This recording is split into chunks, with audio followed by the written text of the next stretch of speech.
been interested in this idea of maybe sort of remixing some of the Beatles stuff, but there was never a good reason for it.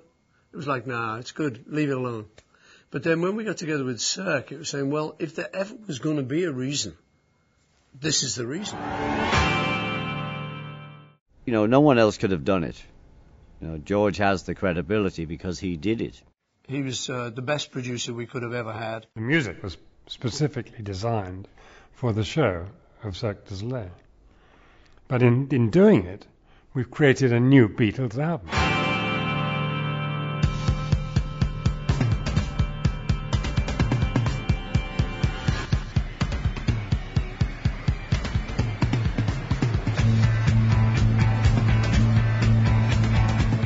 We started off doing this show that was this crazy idea of mixing Beatles music together to create a sort of live performance, and it became more psychedelic as it worked.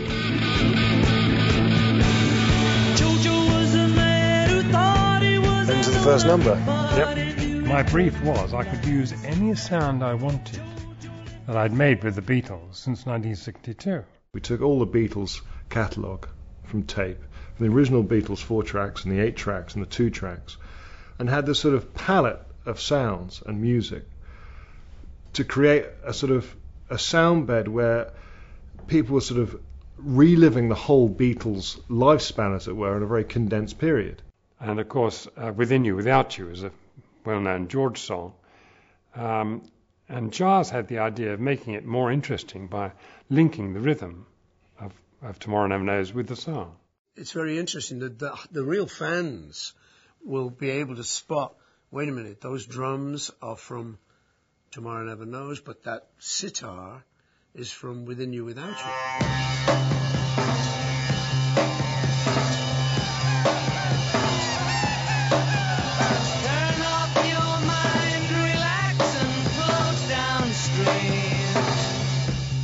But it's still so cool, that backing track. Very cool.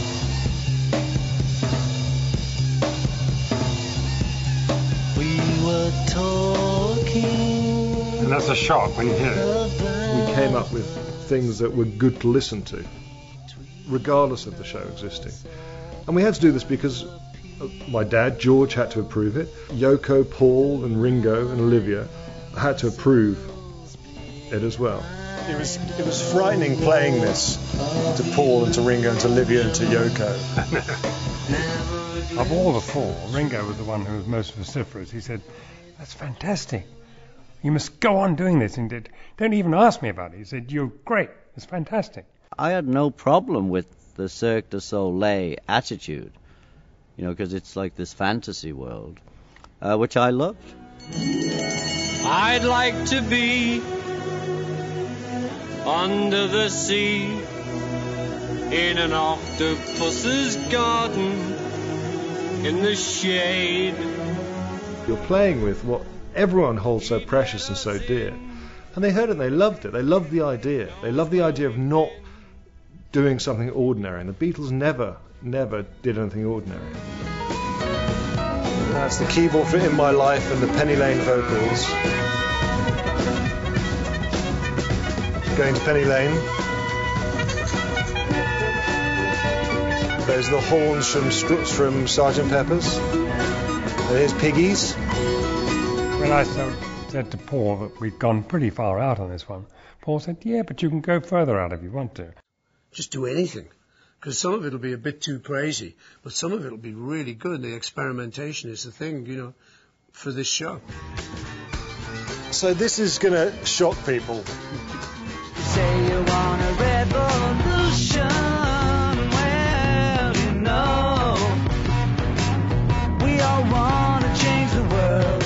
The Beatles haven't recorded anything new for a long time, but this is a new way of listening to Beatles music. It's something that I think hopefully will remind people of what a great band they were, and bring the band up to date with new generations of people. You know, you think of the Beatles music as finished, but with this show, it's kind of not finished. There's a new slant on it, and I think it's very exciting.